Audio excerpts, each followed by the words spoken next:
My daughter Lily was a huge fan of Cartoon Network's show named The Powerpuff Girls.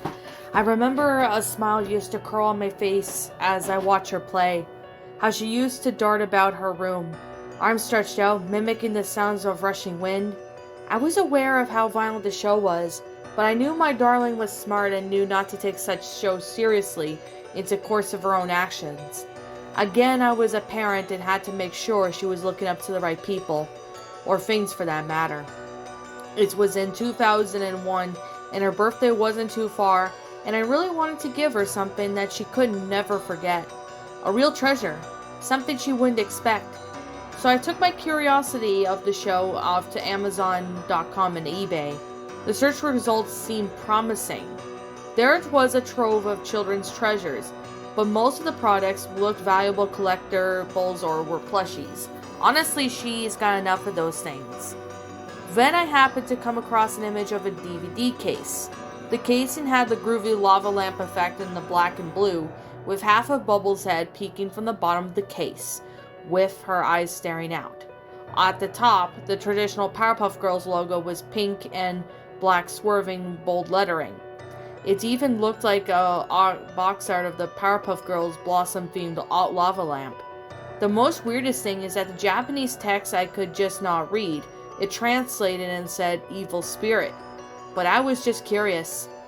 And because it was Japanese, it was to be shipped from Japan, meaning it would take a while for the postage.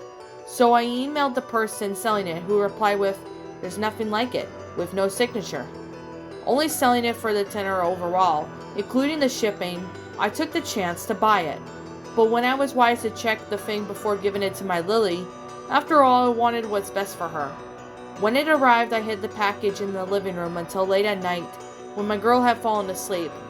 I took myself down to the living room and made myself a cup of tea, opened my laptop and removed the packaging.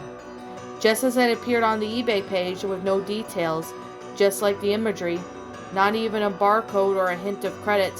The covering was a shiny plastic as I opened it. I saw a DVD with the same imagery description of Bubbles' head half peeking from the bottom, and the drawing of Bubbles and the Powerpuff Girls logo were soft, and the DVD was shaped like an oval. What throwed me off guard was more than anything was the DVD's rating symbol.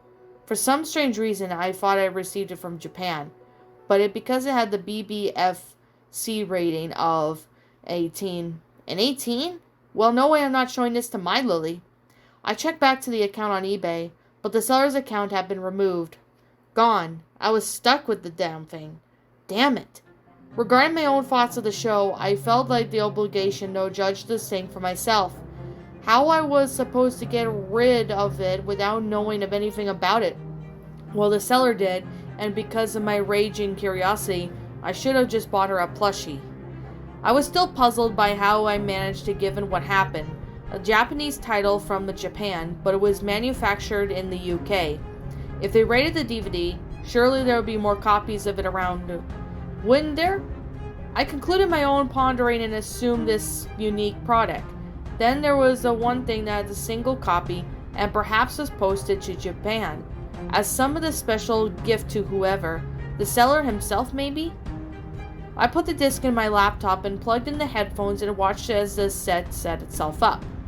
On the screen I chose part 2, and it came up with the start blank screen with the whole white lettering, Bubbles Part 2. The screen suddenly flashed white and just seconds of a frame, making me a little uneasy.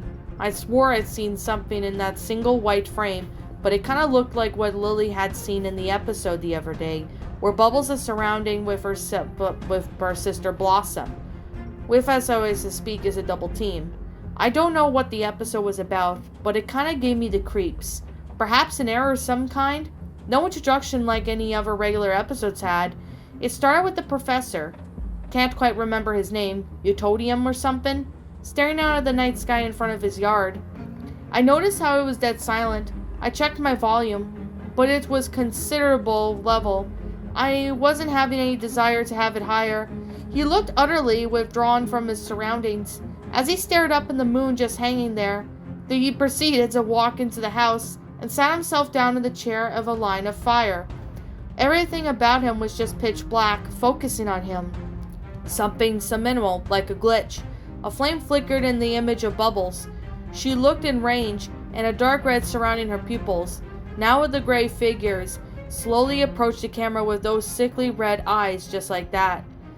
Back at the screen, the professor appeared distraught, as the camera lifted from behind the flicker of the fire to see him, alone in the dark in his chair. The animation looked somewhat spectacular. However, it focused on his heavy breathing. The color atoned his face was almost real. You could see the flickering of lights and the wave of the shadow reach around about his face. He was leaning forward, hugging himself, looking scared out of his mind. His breathing was all I could hear in headphones. What was going on? I started to feel a loud creak at the living room of the door slowly opening by my side. I hoped it not to be Lily, for a fear of spoiling this for her, but it was why I was watching this to begin with, if it was suitable. With the way the atmosphere was now, I had no wish to hand this to her at all. I felt the draft and relaxed a little bit, cursing under my breath. Why I had gone and shut off the lights? I was kind of afraid to move. I resumed watching, and Utonium looked up back at the stairs, grasping and hearing the creak of the door of the girl's bedroom. Seeing the similarity of what just happened, I attempted to laugh a little. To calm myself, I realized. I reached down and pushed the door shut, and picked up my tea to drink. When I noticed I had gone stone cold and so quickly, looking back at the screen, Utonium's eyes were bulging, reddening at the sides. His pupils were large and swallowing the whites. I had started to understand why the DVD wasn't released for a few more copies. It may have been an experiment for an episode not aired. Maybe it was a side project or a marketed for older fans. That perhaps made sense. But this was a show reassigned for young girls. The professor had risen from his seat ever so slowly to start making his way to the stairs. The ankle was shot over his shoulder so you could felt like you were walking with him. The stairs seemed so distant, like miles away. Every step he took, the stairs seemed to draw away from him, reeling back into the dark. A faint figure was shot across the screen in front of him and he froze. So did I. He span around to face the camera, looking from side to side. Dripping with sweat, a bubbly giggle echoed faintly and then disappeared. Reluctantly, he made his way up the stairs, and as he reached the top, he was grabbed by the handle of the short of the girl's room. When he noticed something across the hallway, at the end lurking, there was a shot, pitch black from standing and facing him. A number of seconds passed by uneasily, until it appeared to move forward. Gliding within the dark, the professor's breathing was picked up again by my headphones, and scratched on the sides of my face a little watching. What was this? What the fuck was this? A cold warmth clutched at my shoulder, and I felt someone breathe in my ear. The words, "As Bosu," muttering softly a pair of lips. I yelled, wiping out blindly in the dark and switched on the lights to find nothing. Absolutely nothing. I realized how loud I was and felt tempted to check upstairs for Lily, in case I had woken her. I pressed stop and listened for her, but not a single sound. I felt the need to turn the DVD off, but I felt hooked. Perhaps this was a version intended for adults? If so, maybe one day Lily's old enough. No, what are you saying? You can't give this to your daughter. I pressed play and found the dark figure was only standing inches away from Utonium. It looked up at him, with round gray face and no eyes. It stretched open its mouth slowly with a loud inhale. As it did so, its high pitch descended into the long deep drone, reaching a pitch that I don't think could be very attainable by the voice or instrument. The screen warped and twisted itself slowly, as it reversed to pitch being too suddenly high, like a siren. A white noise sounded for a brief moment, and then the figure flicked out of vision, resorting in the standard fixed format again. Utonium looked around him, panicking, to see if it moved, where it had gone. Had reality slipped from him? Was he imagining it? Was I imagining it? He turned to face the camera and the screen shot up to a close image of the creature's face, screeching loudly. Jumping, I turned down the volume, completely shaken. There was another single frame that flashed for a second. I rewound the DVD and stopped it. It was one of her sisters, standing all by her side, all in gray with their bedclothes, torn as if they were rotting or decaying. Smiles have craved edgily into their faces. Utonium burst into the girls' room and found the two were sleeping soundly, safely. Buttercup and Blossom, but no Bubbles. Something he had grown used to now. He got on his knees and searched the side of the bed. Watching them sleep, he smiled, stroking up Buttercup's hair, and the back of his feet he turned at the end of the bed by the windows. Where was the blonde darling that should have laid rest? A stalk of white rose from the bed and darkened eyes and torn mouths. Screaming, the screen went to black abruptly, cutting out the sound of the credits that came off. It was finished. I sat astounded and finished in the dark for about a second before I ejected it. I just didn't know what to do. What could I have done with? Was there still another episode to watch? No chances. I didn't want to take the chances of an innocent person stumbling across this. I played the episode part 1. Shivering at the stare Bubbles gave me at the cover of the case, I threw the case. The one thing that started off usual, the Japanese Powerpuff Girls theme played and my heart felt a little calm. There was a title that announced Bubbles Part 1, but no credits. Then another black screen card appeared with the Japanese lettering, and it was bracketing play. Loud static and a collection of echoes, sounding industrial, as if recorded in a factory, emerged before the long screen went dark again. Utonium was in his lab, and it looked as if he was planning another connection. The girls emerged from behind him and watched him as he took Chemical X and poured the entire contents into the mix. With a stern, determined look approaching on his face, the girls, frightened, kept their distance as the pot grumbled and smoke arose from the mixture. Utonium stood back disconcerted, but before Bubbles flew over to the dully colored collaboration of gunk in the pot, the smoke, the swirly, curling motion, swept across her face and evaded her lips to her throat, so she inhaled it as she floated, in the mix of state and puzzlement. She began to twitch.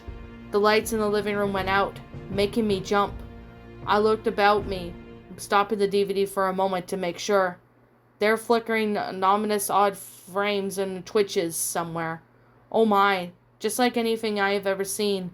Most of the images were of villains, displayed on the realistic fashion that the girls occasionally find in a series like Mojo Jojo. Him, Fuzzy, Lumpkins, and all for I know, some appeared to be mangled and deranged, or shockingly enough dead. There was nothing just like it. It went silent again, and there was static on the screen until it flickered back to Bubbles, staring through the screen with red eyes. Her color switched to gray. The soundtrack began in reverse. She shot out through the ceiling. The girls didn't follow her, but I stared out at the hole that she had made in the ceiling. I'll never forget this. The next shot was of a teacher. Their teacher in the classroom at the desk. She looked towards Bubbles and entered. As she glared over at her, teeth bare, she threw herself at the screen with the high-pitched screams, surprising me again. Before the static sounded, it switched to a free live-action segments. The first one was hard to make out. Several rippling lines ran up the videos as it played. The recording was choppy and the audio was rather weak. It showed a man in a formal dress approaching the person holding the camera. It was a handheld jolted in some places. The entire conversation was in Japanese, and the man held an unnaturally large, outstretched smile throughout. His eyes contained with greed an indication of loathing, directed towards the camera. Judging by his surroundings, it looked like the room with glass windows. I frowned a little, puzzled. It resorted to the second one, with the static for a split second. Then it returned with a clear picture. The clear audio of a young girl holding exactly the same DVD I had. The Bubbles picture stared in front of me, as if the girl stood up, smiling proudly at the unique specimen in her hands. The same language chirped from her, as she stood before the camera, pointing at Bubbles, and the background looked like a lush-looking bedroom. It went fuzzy again. Loud static. The emotion of it tore suddenly, and I found myself gripping at the material of my chair. Japanese has been spoken fluently, rushed in a panicked tone, as the shaking movements of the camera stopped when the third and final segment, as it focused on the classroom with Japanese children, wailing and sobbing as they scrambled into the corner of the room. Desperation and horror hanging in the sound and the sensation of it all. My heart was pounding like a jackhammer. especially when I heard the bubbling of the cameraman. He was trembling. A small figure was stood in the other end of the room, dressed in the robe of gray, hiding itself from vision. The cameraman called out to somebody before a splatter of red hit the lens. The man bellowed, expressing grief and further sobbing. The children screamed and focus died as the camera flung itself back and forth along the hall, indicating the man running. The children following behind him with piercing yells. More blood hit the lenses before it restored to static and the cartoon returned to the screen. I realized something when I had watched it. The cameraman, the one recording it. At the moment he was fixing his recording close to a mirror where the creature was, it was him, the one who sold me the DVD. I knew his image on the account. Oh God, I was just gobsmacked. It hadn't been the same intrusion of random real-life sequences. It was a warning. Silence once more. The camera was reeling out of a crowd of people, staring at Bubbles' lifeless, mangled gray body. Blossom was crouched staring at her sister's corpse sadly. Buttercup was at Utonium's side, comforting him as he sobbed. Black started to eat at the screen until there was nothing left. It faded to a next shot of Bubbles, marching slowly towards the camera. Red eyes, angered, heavy breathing, as if struggling, flooded my headphones, but gradually getting louder and louder as the wall behind her scrolled slowly. Suddenly I found myself back to the title screen, and silence was over. I was overwhelmed with shock. I couldn't find myself to move. After a minute, I reached for my headphones and removed it from my ears. I collected the DVD from my laptop and placed it back in the case. I had to get rid of it. I couldn't even believe what I just watched. Walking up to my room, after turning off the light, I had heard subtitles hiss like a whisper, directed from across the hall. I got goosebumps, and my skin crept and my eyes darted back and forth across the hall. I came to the last chair and found myself staring at the short, black Powerpuff Girls like from the end of the hall. It gave a light giggle, and I rushed into my own room, slamming my door shut. My heart was caught in my throat. I couldn't breathe. I couldn't think. It knocked on my door and I almost cried out, biting my lip, gripping my own skin. I yanked the door to find Zoe. Large bags rest under her eyes and rubbed her eyes as she croaked, "Daddy, I had a bad dream." I got goosebumps. My skin crept with my eyes darted back and forth along the hall. I came to the last stair and found myself staring at the short form at the end of the hall. It gave a light giggle. I rushed to my own room. Then, I woke up. I was terrified. "Thank God it was just a dream," I said calmly. I go downstairs and looked inside the package. There was a plushie of Bubbles. "That trickster!" I annoyed. And I lived normally again. So next time if your son or daughter is a huge fan of Powerpuff Girls, be careful when you are buying.